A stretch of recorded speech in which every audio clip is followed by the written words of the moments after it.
안녕하세요. 오늘도 사연살롱을 찾아주셔서 감사합니다. 결혼 15년 차 40대 여성이에요.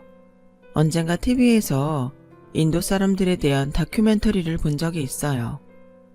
중학교 사회 시간에 배운 것처럼 인도는 카스트라는 신분제도가 있는 나라잖아요.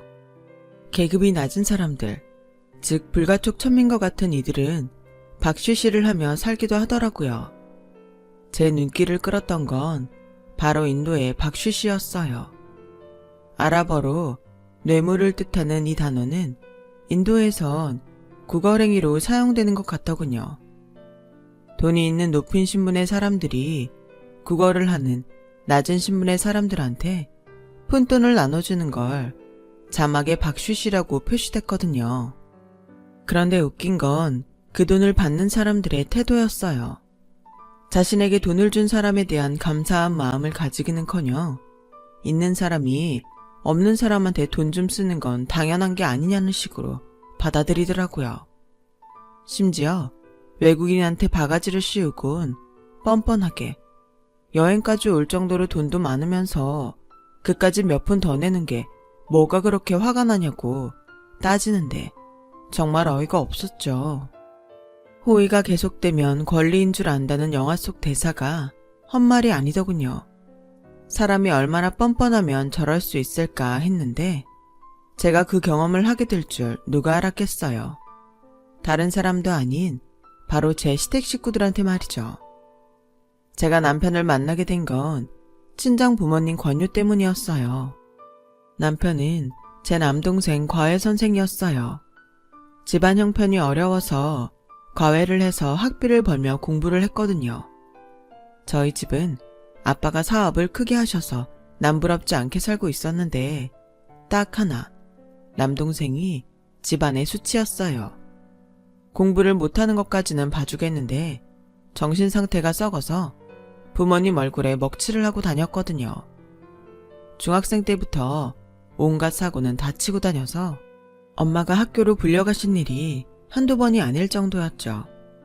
아빠가 회초리도 들고 용돈도 끊고 별 방법을 다 써봤지만 소용없었어요. 제가 외국 대학에 합격해 유학을 떠나게 되자 동생은 자기도 유학을 보내달라고 떼를 쓰더라고요. 유학만 보내주면 사고 안 치고 열심히 공부만 하겠다고요. 일찌감치 동생의 싹수를 알아본 아빠는 단칼에 거절하셨어요. 안에서 새는 바가지 밖에서 안 살까? 네 놈을 외국에 보냈다간 나라 망신 톡톡히 시킬 게 뻔해. 괜히 군대 가기 싫어서 꼼수 부릴 생각 말고 정신 차리고 살아. 네 놈 유학 보내줄 생각 추워도 없으니까 헛꿈 꾸지 말고. 다른 사람은 속여도 저희 아빠는 속일 수 없었던 동생은 결국 유학의 꿈을 버리게 되었어요. 그리고 늘 그렇듯 공부는 않고 사고만 치고 살았죠. 제 남편을 만나기 전까지는요. 제 남동생의 과외 선생으로 들어온 남편은 첫 수업을 하고는 바로 저희 엄마한테 그러더래요. 지훈이가 제대로 잘하길 바라신다면 앞으로 저한테 전적으로 맡겨주세요. 무슨 일이 있든 제 방식에 따라주시면 3개월 안에 정신 차리고 공부하도록 만들겠습니다. 이미 수많은 과외 선생들을 붙여봤지만 소용이 없었던 엄마는 지푸라기라도 잡는 심정으로 그러겠다고 약속했고 그날부터 남편은 짐을 싸들고 저희 집으로 들어와 동생을 가르치기 시작했어요. 당시 저희 집엔 손님방도 있고 제 방도 비어 있었는데도 남편은 동생과 한 방을 쓰겠다고 하더래요. 물론 동생은 기겁을 하며 싫다고 난리를 쳤지만요. 남편은 그런 동생을 데리고 나갔고 1시간쯤 뒤 온몸이 흙투성이가 된 채 돌아왔대요. 싸움이라면 자신이 있던 남동생이었지만 얼굴이 팅팅 부었을 정도로 남편한테 맞았던 모양이에요. 그 얼굴을 본 엄마는 속에서 천불이 났지만 남편과 했던 약속을 지키기 위해 꾹 참았다고 하더군요. 주먹으론 남편을 이길 수 없었던 동생은 그 후로 남편 말을 제법 잘 들었다나 봐요. 하지만 개벌은 남 못 준다고 집에선 찍소리 못하게 된 동생이지만 학교에선 여전히 말썽을 부리고 다녔던 거예요. 엄마가 담임선생님 호출을 받고 학교로 가야 했거든요. 학교에서 돌아온 엄마는 남동생이 사고친 얘기를 제 남편한테 전했고, 그 얘기를 들은 남편은 엄마한테 한 가지 부탁을 하더래요. 아빠 회사 직원들 출신 대학을 조사해 알려달라고 말이죠. 도대체 뭘 하려고 그러나 의아했지만 엄마는 아빠한테 그 얘기를 전했고, 아빠는 제 남편을 회사로 불렀대요. 그리고는 남편한테 직원들 학벌이 담긴 서류를 건네셨죠. 남편과 몇 마디 나눠보곤 남편한테 호감을 갖게 된 아빠는 이런 생각을 가진 녀석이라면 믿을 수 있겠다 싶었다더군요. 그래서 서류를 내주셨대요. 서류를 들고 집으로 돌아간 남편은 동생을 불러 앉히곤 말했어요. 네가 뭔가 착각하는 것 같아서 내가 이걸 받아왔어. 네 아버지 회사 직원들 학벌이 적힌 서류야. 이름 얼굴은 없지만 내가 직접 부탁해서 받아온 서류이니 확인해봐도 좋아. 다들 대학을 나온 사람들이더라. 명문대도 있고 지방대도 있지만 다들 영어 성적도 좋고 자격증도 여러 개 가진 인재들이더라고. 네가 학교에서 친구들 괴롭히면서 그랬다며? 넌 공부 안 해도 나중에 아빠 회사 물려받아서 떵떵거리며 살 수 있다고. 과연 그렇게 될까? 여기 이런 인재들이 전교 꼴등에 가까운 네 녀석을 회사 대표로 인정하겠니? 나라면 절대 인정 못해. 부모 잘 만나 회사 돈 빼먹는 거머리 정도로밖엔 생각 못할 것 같거든. 적어도 직원들을 관리하려면 그보다 나은 게 하나는 있어야지. 학벌이 안 되면 실무 능력이라도 있어야 하는데 너한테 그런 게 있기나 하니? 네가 이 사람들보다 나은 게 하나라도 있느냐 말이야. 부모 잘 만난 거 빼고 말이야. 그거면 안 되는 건가요? 우리 아빠 회사니까 당연히 내가 물려받는 거죠. 직원들이 싫고 좋고가 어딨어요. 싫으면 회사를 그만두든가. 동생은 헛웃음을 치며 남편 말을 반박했지만 동생의 이런 버릇없는 태도에 남편은 표정 변화 하나 없이 말을 이어갔어요. 그건 네 일방적인 바램이고 안타깝게도 너한테는 똑똑한 누나가 하나 있더라. 영국 명문대에 다닌다며. 명문대 출신이니 직원들도 너희 누나가 대표가 된다고 해도 반대할 사람도 없을 테고 말이야. 거기다 오늘 너희 아버님이랑 얘기를 해보니까 회사는 네 누나한테 주실 것 같은데 넌 몰랐나 보구나. 세상엔 공짜로 얻는 건 없어. 그게 부모 자식 간이라고 해도 말이야. 그러니까 네가 정말 아버님 회사를 물려받고 싶다면 너 스스로 그 자리에 걸맞는 사람이 되어야 할 거야. 어때? 이제 좀 공부해야 할 필요성을 느끼겠니? 그때까지 나이가 들면 당연히 아빠 회사를 물려받을 수 있을 거라 믿었던 동생은 큰 충격을 받았고 그날부터 남편을 따라 공부를 시작했어요. 워낙 공부하는 담을 쌓고 살았던 녀석이라 하루아침에 성적이 쑥쑥 오르지는 않았지만 꾸준히 공부를 한 결과 경기권에 있는 4년제 대학에 들어갈 수 있었어요. 제 동생을 아는 사람들은 다들 기적이라고 말할 정도였죠. 아빠는 당신도 포기하다시피 한 아들을 대학에 보낸 것도 모자라 정신교육까지 확실히 시킨 남편을 보곤 일찌감치 제 짝으로 점 찍으셨고 제가 졸업 후 한국에 돌아오자마자 선자리를 가장해 우리 두 사람을 만나게 해주셨어요. 그날 대화의 주제는 단연 남동생을 변화시킨 노하우에 대한 거였죠. 노하우라고 할 건 없어요. 사실 그때 막 제대하고 복학을 앞둔 상황이었거든요. 본가가 지방이라 복학하면 당장 지낼 곳이 필요해서 지훈이 방으로 들어간 거고 학비를 벌어야 하는 처지라 필사적으로 안 잘리려고 지훈이 성적을 올린 것뿐이에요. 그러니까 노하우라면 절실한 상황이라고 해야겠네요. 너무도 솔직한 대답에 오히려 질문을 한 제가 미안할 정도였어요. 남편은 비록 가난하지만 주눅들지 않고 당당한 사람이었어요. 왜 아빠가 이 남자를 저한테 소개해주고 싶어 했는지 알 것 같더라고요. 아빠는 남편이 아빠 회사에 들어와 주기를 바라면서도 대놓고 그런 말은 하지는 않으셨어요. 남편 능력이라면 대기업도 충분히 들어갈 수 있을 거라 생각했으니까요. 혹시 그러지 못한다면 그때 가서 아빠 회사로 오라고 할 참이었죠. 하지만 남편은 아빠 예상대로 대기업에 취직을 했고 아빠는 한동안 꽤 아쉬워하셨어요. 남편과 본격적으로 사귀기 시작하고 얼마 뒤 저도 살벌한 취업 전쟁에서 살아남아 직장인이 되었어요. 직장 새내기였던 남편과 저는 바쁜 일상 중에도 틈틈이 데이트도 하고 여행도 다니면서 연애를 했어요. 하지만 당시 남편은 차도 없고 월급을 받아도 학자금 대출의 월세와 생활비, 거기다 본가에 돈까지 보내야 했기에 여유가 없었어요. 그래서 데이트도 주로 입장료가 없는 공원이나 박물관 등을 다니고 카페 대신 쿠폰을 이용해 패스트푸드점 커피를 마시곤 했어요. 물론 제 돈을 쓰면 넉넉하게 데이트를 즐길 수도 있었지만 남편이 제가 돈 쓰는 걸 싫어했거든요. 궁색하기는 했지만 그때는 남편과 함께 있는 것만으로도 좋았어요. 그렇게 2년 정도 연애를 한 우리는 결혼을 하게 되었어요. 워낙 시댁이 가난해서 결혼 준비는 남편 힘으로 해야 했지만 다행히 대기업 직원이라 대출이 잘 돼서 그럭저럭 준비를 할 수 있었어요.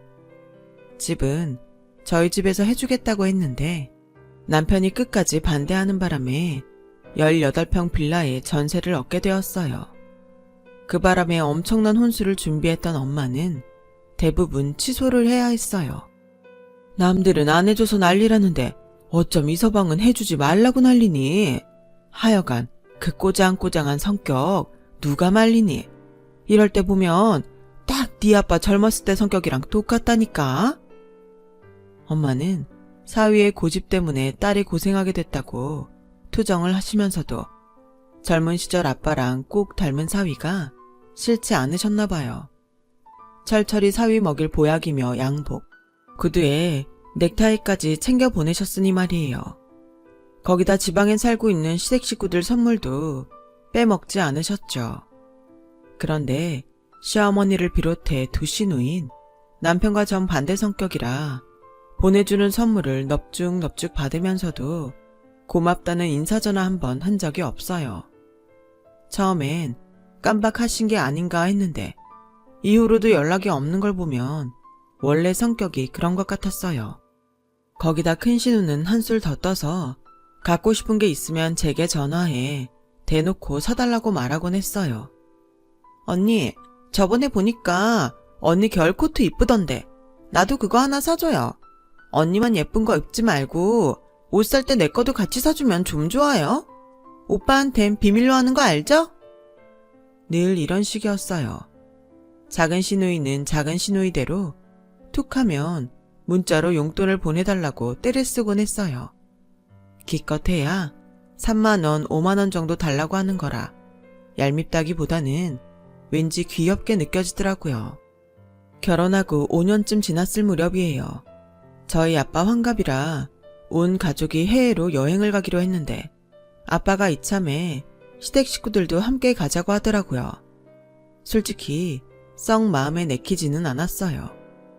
딱히 시댁 식구들이 싫어서 그런 건 아니고 그래도 특별한 날인데 가족끼리 오붓하게 보내고 싶었거든요. 그건 엄마도 마찬가지인 것 같았어요.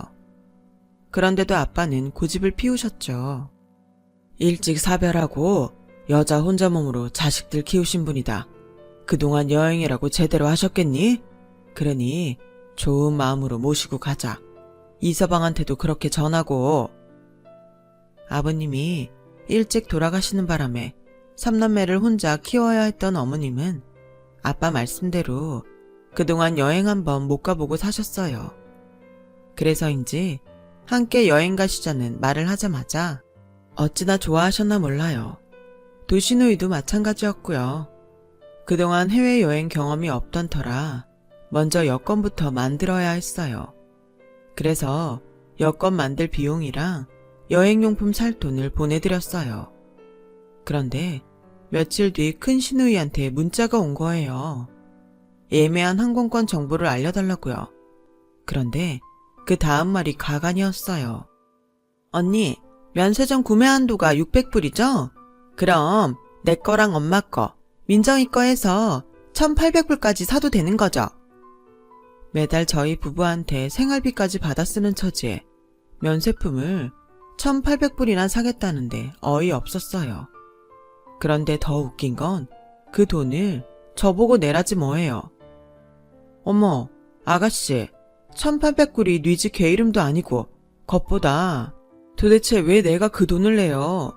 도대체 뭘 사려고 그러는지 몰라도 사려거든 아가씨 돈으로 사세요. 어찌나 성질이 나던지 소리를 버럭 지르곤 전화를 끊어버렸어요. 남편한테 얘기를 할까 하다가 괜히 여행 앞두고 분란만 일으킬 것 같아서 그냥 덮기로 했어요. 그리곤 그 일은 잊고 있었는데 세상에 출국 당일날 그런 일이 일어날 줄 누가 알았겠어요. 사돈어른, 저 면세점에서 선글라스 하나 사주시면 안 돼요? 진짜 갖고 싶은 게 있는데 면세점에서 사면 훨씬 싸다고 그러더라고요. 하나 사주세요. 네? 어찌나 뻔뻔하게 굴던지 기가 막혀서 말도 안 나왔어요. 그날 큰 시누이랑 작은 시누이는 면세점에서 그동안 벼르던 선글라스며 향수, 화장품 등을 원 없이 골랐어요. 회사 일 때문에 다음날 따라온 남편이 이 사실을 알고 여동생을 혼냈지만 이미 시누이들은 미션을 완수한 후였어요. 그때부터였어요. 이 집 식구들이 본색을 드러낸 건. 아니, 어쩌면 그 전부터였는지 몰라요. 제가 너무 늦게 알아챈 거였죠. 아무튼 친정아빠 환갑을 기점으로 시어머니와 시누이들은 뻔뻔하게 저희 아빠를 베껴 먹기 시작했어요. 아빠는 알면서도 시댁 식구들이 원하는 걸 다 들어주셨죠. 엄마랑 제가 그러지 마시라고 해도 괜찮다며 매번 기꺼이 지갑을 열어주셨어요. 오죽하면 그러겠냐 하시면서요. 있는 사람이 좀 베풀고 살면 되지. 뭘 그렇게 야박하게 굴어. 없으면 모를까. 그 정도 나눠 써도 아빠 지갑 안 빈다. 그러니까 시누이들 너무 타박 마라. 사람이 있을 때도 있고 없을 때도 있는 법이야. 우리가 없을 때 너희 시댁 도움을 받게 될지 누가 아니? 하지만 그런 일은 없었어요. 애초에 받을 줄만 알았지 남한테 베풀 줄은 모르는 사람들이었거든요. 그런 집에서 제 남편 같은 사람이 태어난 게 기적 같은 일이었죠. 남편은 직장 생활을 한 지 8년 만에 회사를 그만두고 벤처회사를 차렸어요. 대학 동기들과 의기투합해서 만든 회사였지만 사업 자금의 대부분은 투자를 받아 마련했어요. 비록 가진 거 없이 시작했지만 다행히 남편의 사업은 큰 어려움 없이 진행되었고 남편 벌이가 나아진 만큼 시댁에 보내는 돈도 전보다 많아졌죠. 덕분에 시댁 형편도 많이 나아졌어요. 그런데도 시어머니와 시누이들은 여전히 저희 아빠한테 받기만 할 뿐 양말 한 짝 사드리는 일이 없었어요. 그러면서도 바라는 건 얼마나 많은지 큰 시누 혼수까지 해달라고 하더군요. 돈 많은 사돈 뒀다 뭐하겠니? 이럴 때 안 써먹으면 그게 바보지? 너희 아버지한테 돈 몇 천이 돈이겠니? 좋은 일 한다 셈치고 딱 5천만 해달라고 그래라. 어머님, 정말 너무하시네요. 하다 이젠 저희 아빠한테 아가씨 혼수까지 해달라고요? 그동안 막내 아가씨 대학 등록금이며 집 수리비, 하다못해 친구분들이랑 여행 가실 때도 저희 아빠한테 손 벌려서 가셨잖아요. 저희 아빠한테 돈 맡겨둔 것도 아니면서 도대체 왜 이러세요? 이제 더는 안 돼요. 그동안은 아빠가 참을 해서 안 된다는 말도 못했지만 이젠 못 참겠어요. 게다가 요즘 저희 아빠 회사 사정도 정 같지 않아서 힘들어요. 그러니까 더는 기대지 마세요. 참는 것도 한계가 있지. 끝도 없는 요구에 진절머리가 나서 예의가 아닌 걸 알지만 어머님께 소리쳤어요. 그랬더니 두 시누이가 득달같이 달려들지 뭐예요. 거지 새끼 동량 주는 것도 아니고 그깟 거 줬다고 생색내고 싶어요? 있는 사람이 더 무섭다더니 언니 그러는 거 아니에요. 싫으면 안 해줬으면 됐지. 해주고 뒤통수 치는 건 또 뭐예요? 비열하게. 언니가 이럴 줄 알았으면 안 받았네요. 더럽고 치사해서 정말. 사실 따지고 보면 뭐 그렇게 대단하게 해준 것도 없잖아요. 여행 좀 데려가고 등록금 좀 대준 거요? 그거야 장남으로서 오빠가 할 일인데 그거 좀 사돈 어른이 해줬다고 언니가 이렇게 생색낼 일은 아니죠. 말이 났으니 말이지. 언니도 친정아빠 덕분에 우리 집에서 목에 힘 좀 주고 살았던 거 아니에요? 대접 받았으면 팁 준다 생각해요. 그날 아주 시댁 식구들 인간성의 끝을 봤네요. 그 후로 저는 시댁 식구들한테 정이 딱 떨어졌어요. 생각 같아선 시누이 결혼식도 가고 싶지 않았지만 남편 때문에 꾹 참고 참석했어요. 예전 같으면 시누이 결혼하는데 혼수 마련하라고 시댁에 비용을 보냈을 아빠지만 당시엔 정말 사정이 좋지 않았어요. 경기 불황으로 건축 분야가 위기를 맞으면서 건축 자재를 생산했던 아빠 회사도 위기에 빠졌고 시누이 결혼식이 끝나고 얼마 안 돼 결국 파산하고 말았어요. 아빠가 70평생을 번 돈은 순식간에 사라져버렸어요. 그런데도 아빠는 한평생 잘 누리고 살았으면 됐다시며 금세 훌훌 털어버리시더군요. 저 같으면 화병이 나서 몸져 누웠을 텐데 말이에요. 비록 아빠가 재산은 잃었지만 그동안 쌓은 인덕은 있었는지 아빠를 찾는 사람들은 여전했어요. 명절이 되면 그 좁은 빌라에 손님이 끊이지 않을 정도였죠. 아빠의 재기를 돕겠다는 분들도 있고 살 곳을 마련해 주겠다는 사람들도 있었지만 아빠가 한사코 거절하셨어요. 이미 누릴 만큼 누리고 살아봤으니 더는 미련이 없으시다고요. 그런데 딱 하나, 저희 시댁 식구들만 연락을 딱 끊었지 뭐예요. 거머리처럼 달라붙어 피 빨아먹던 사람들이 말이에요. 저희 집이 망하고 처음 맞는 설에 시댁에 갔는데 어머님과 시누이들이 전과는 180도 다르게 저를 맞더군요. 이제 빼먹을 게 없다 이거였죠. 같이 마트로 장을 보러 간 막내 시누는 제가 수입육을 고르자 그러더군요. 언니, 우리는 한우 아니면 안 먹어요. 기가 막혀서 지들이 언제부터 한우만 먹었다고 꼴값을 떠는지. 아가씨, 그게 무슨 소리예요? 제가 시집 오기 전까지는 삼겹살도 국산은 비싸서 수입육으로 먹었으면서 무슨 한우 타령이에요. 그리고 그간 한우는 우리 친정에서 보내줘서 먹었던 거 아닌가요? 그래서요? 10년이면 강산도 변한다고 우리 집도 이젠 한우 정도는 사 먹을 정도로 살아요. 걱정을 하려거든 쫄딱 망한 언니 친정 걱정이나 하세요. 한때 부자였으면 뭐해? 지금은 우리 집 거실만한 집에서 살고 있으면서 누가 누굴 걱정해. 웃겨 정말. 그리고는 한우 2플러스를 집더군요. 손이 바들바들 떨릴 정도로 화가 났지만 부모님을 그런 집에 모신 건 다 제 잘못이니 할 말이 없었어요. 아무리 싫다고 하셔도 저희 집에 모셔야 했는데 그러지 못한 게 잘못이었죠. 일고 싶은 사람 뺨 때린다고 마트에서 있었던 일로 음식을 만드는 내내 기분이 상해 있던 저를 본 시어머니는 못마땅한 듯 한 소리 하셨어요. 그렇게 우거지상을 할 거면 넌 앞으로 오지 마라. 안 그래도 망한 집구석 사람이 드나들면 될 집도 안 되는 법이니까. 이제 좀 내 아들 사업이 펴는 참인데 재수없게 망한 집구석이랑 엮여서야 쓰겠냐. 그딴 거지 같은 사돈 이젠 없어도 그만이다. 그때였어요. 일을 마치고 뒤늦게 도착한 남편이 들고 있던 과일 박스를 바닥에 뚝 떨어뜨렸어요. 엄마, 지금 뭐라 그랬어요? 거지 같은 사돈이요? 우리가 이날 이때까지 누구 덕에 살았는데 그딴 소리를 해요? 당장 사과하세요. 뭐? 내가 틀린 말했냐? 예부터 구중궁궐도 기가 쇠하면 왕조가 달라진다고 했어. 이미 끝난 집구석 끼고 돌아 뭐해? 너도 성공하고 싶으면 네 처가랑 당장 영 끊어. 괜히 좋은 기운 날리고 후회하지 말고. 너 사업 좀 된다고 네 처가 식구들이 구질구질하게 달라붙으면 어쩔 거야? 애초에 싹을 잘라야지. 앵겨붙지 않는 법이야. 그 말에 남편은 한숨을 푹 쉬었어요. 어떻게 사람들이 이 모양이에요? 엄마, 짐승도요. 자기 밥 준 사람은 안 물어요. 하물며 인겁을 쓴 사람이 어떻게 은혜 베푼 사람한테 이렇게 배신을 때립니까? 엄마가 그러고도 사람이라고 할 수 있어요? 지금까지 처가에 기대 사는 것도 죄송해서 장인 장모 얼굴 보기 민망했는데 오늘 우리 집 식구 태도를 보니 제가 이 사람한테 정말 못할 짓을 하고 산 것 같네요. 나 같은 인간 안 만났으면 이런 수모 겪지 않아도 될 사람이니까요.